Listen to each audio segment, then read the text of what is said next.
right, thanks everyone. It's a pleasure to be here with all of you. I'm going to be telling you about the education team.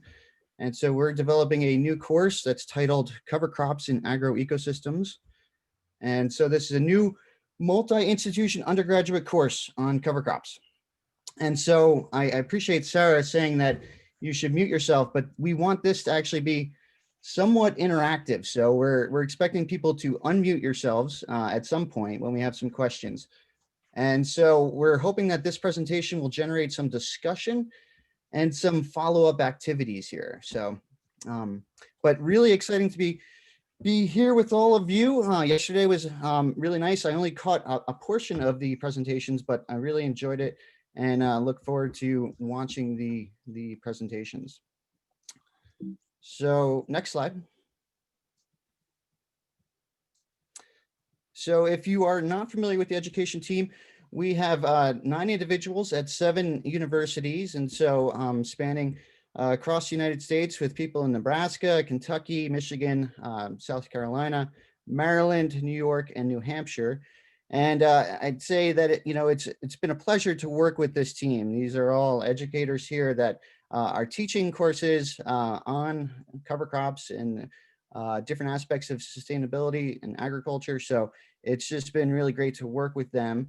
And the other thing about this is that, typically when we talk about cover crops, or at least in the past when I've talked about cover crops, it's been very regionally focused.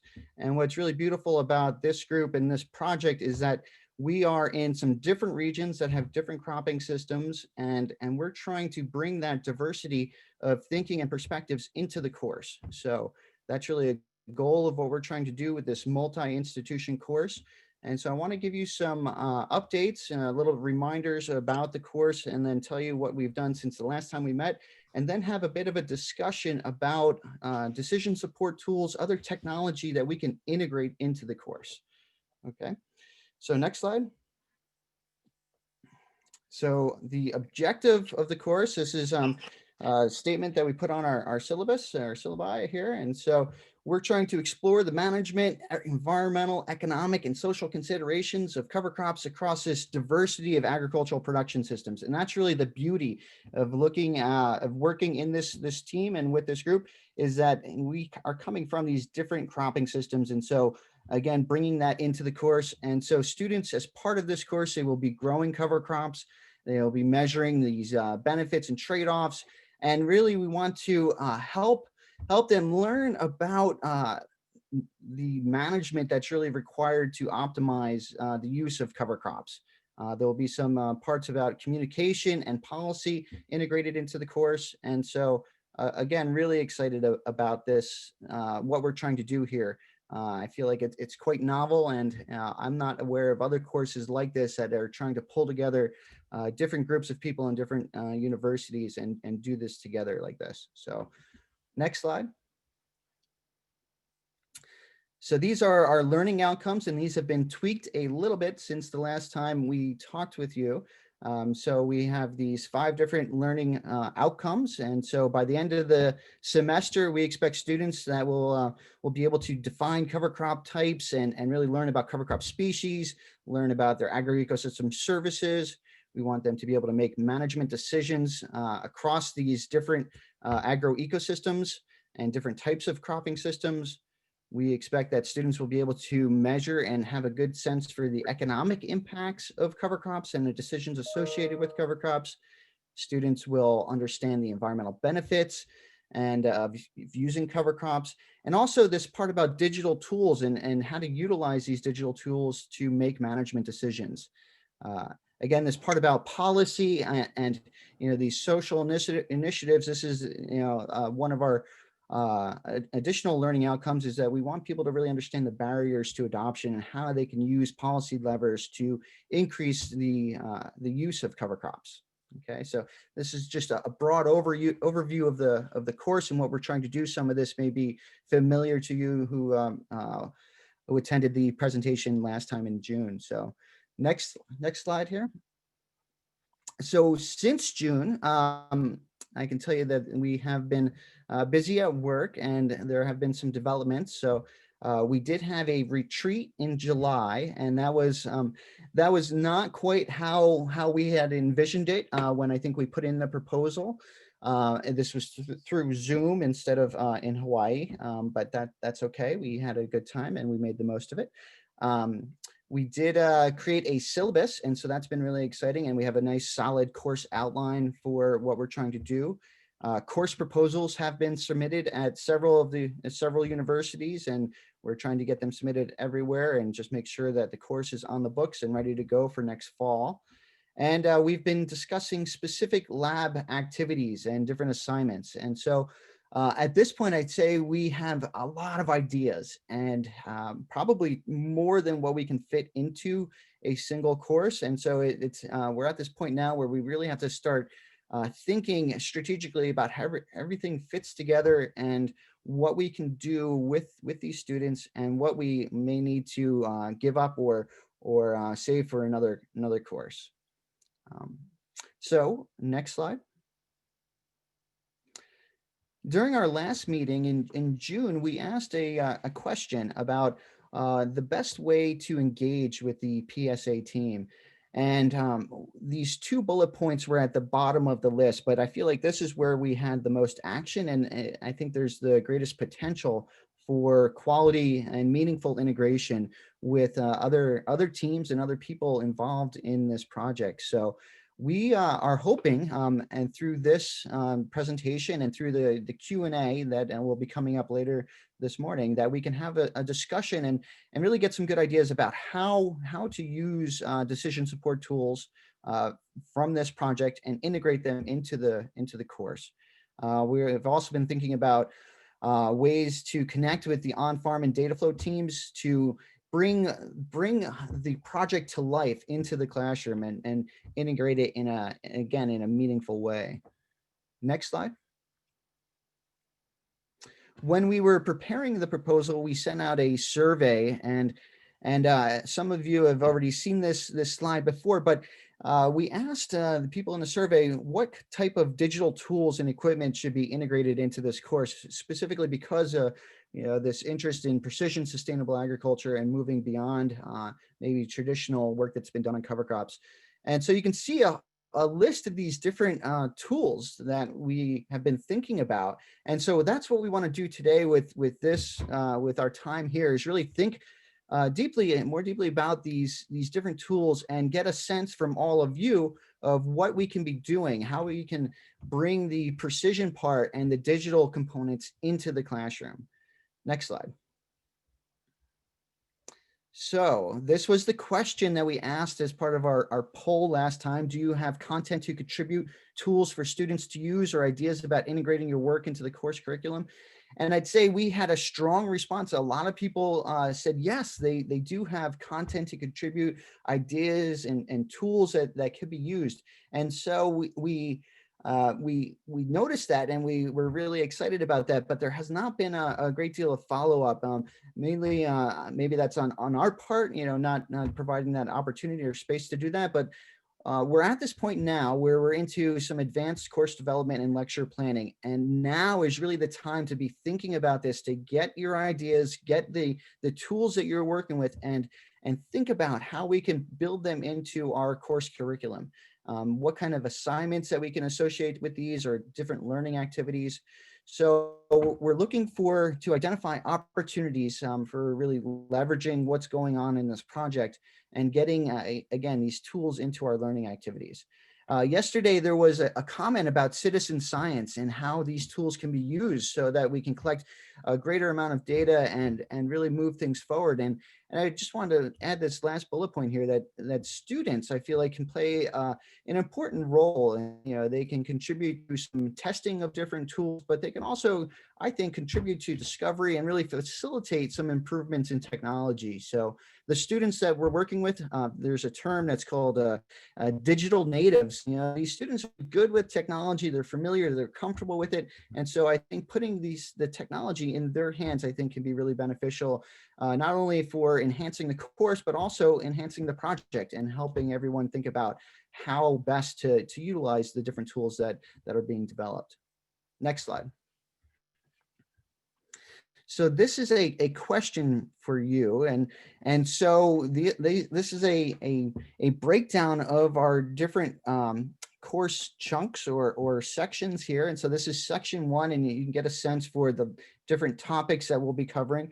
But I'm hoping that you can start actually typing some stuff in. This is, so we're educators and we really like interactive discussions, and giving just presentations like this is fun, but it's even more fun if people are actively engaged in thinking about the material as we're talking about it. So I'd like to invite everyone to break open their chat box right now and start thinking about what digital tools can be integrated into this first section here, where we're going to be talking about the basics of cover crops and really thinking about different cropping systems, the history of cover crop use. But then this other part here for these other weeks, functional groups, introduction to ecosystem services, what types of cover crops can be used, cover crop selection, and then management. So how can we best think about tools that are being developed and to inform what's going on with establishment, timing, planting dates, seeding rates, different methods. So again, I'm really hopeful that if you have ideas, please, feel free. I know there are 85 people on this, and we had a bit of a discussion through email yesterday about whether or not this would work. But please feel free to interrupt me if you have a great idea. Just shout it out. That's okay. I know it's maybe a little chaotic with 85 people, or use the chat. And again, if we don't have this interactive discussion now, I think there will be time for this with the Q&A session coming up in just a short while here. Okay, so this is the first section. Again, management practices here, thinking about the tools that you're working on, that you're familiar with. We would love for you to provide some ideas for us in ways that we can work with you, or with the tools, or with technology that you're familiar with. Okay. So I see some people contributing to chat too. I'm really hoping that others, we want to take this chat, these chat comments, and really run with these and follow up and use this. So if this does not work, we'll probably send out a survey, a Qualtrics survey, to really try to capture this in more detail. But hoping to utilize this time, the few minutes that we have left, to really have you think about what we're trying to do and how we can connect with you. Okay. So next slide here. So that's that first section. And so some of the things that I've been thinking about are different cover crop selection tools, and we've talked about in our group, how well there are these things that have already been developed, and we want to make use of things.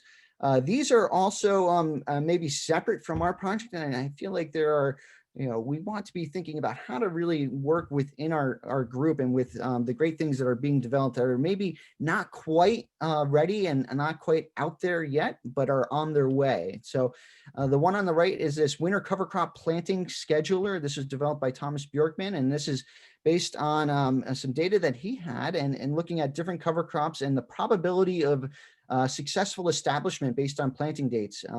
And they're using historical weather information to generate those probabilities. The one on the left is the Midwest Cover Crop Council cover crop selection tool. I know that there's work being done in the Northeast.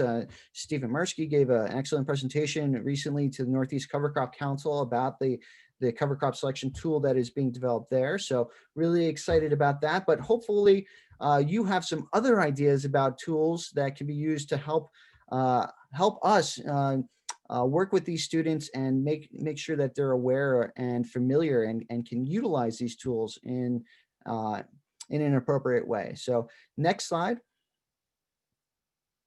So the next section here is more about the impacts, agroecosystem impacts, and really we've broken this down into the physical, chemical, and biological impacts.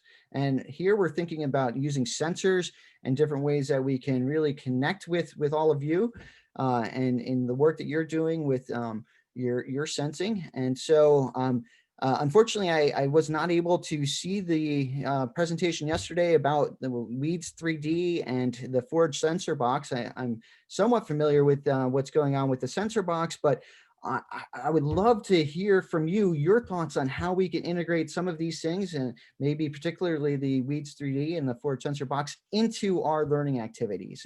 And again, if you have other ideas for the physical, chemical, or biological effects of cover crops and how we can use what you're doing in our course, that would be great. Okay, next slide. Some of this was done previously, and so this is a slide from Resham and Kate, where Resham came in and gave a guest lecture and talked about the work that was being done in the on-farm team and with different water sensors. And so this is just an example here of what we're trying to do. And so you can see the sensors out there. Students were able to have a sense for the project here. And if you go to the next slide, you can see how they were using the portal here to really monitor, I believe in real time, what's going on in these plots that have cover crops and in bare soil. So this is the kind of thing that we're thinking about, how to take what's going on and connect with the on-farm team and think about bringing this to life in the classroom, like I said. So next slide. And this is final slide here. So what we have is this this last section, section 3, we have cover crop economics, looking at the value of cover crops, the opportunity costs, the economic barriers, and then policy. How does policy impact cover crop adoption? So between incentives and regulation, there's a lot of interest, and certainly policy, from my perspective, is very important in terms of influencing cover crop use. If you look at Maryland, for example, with the incentive program there, highly successful in terms of getting cover crops out on the landscape. And then again, with cover crop adoption, highlighting in greater detail more decision support tools. So so that's what I had today. I'm not sure how much time that we have left. I think I'm about the end, but it looks like there has been some good chat discussion here, and I'm hopeful that in the coming hour, when we have that Q&A, that's when we can really open this up and everyone can unmute and we can have a really good discussion about the tools that are being used, about what we're trying to do in our course and how to connect with all of you. So I'll stop there. Thanks everyone, really appreciate it.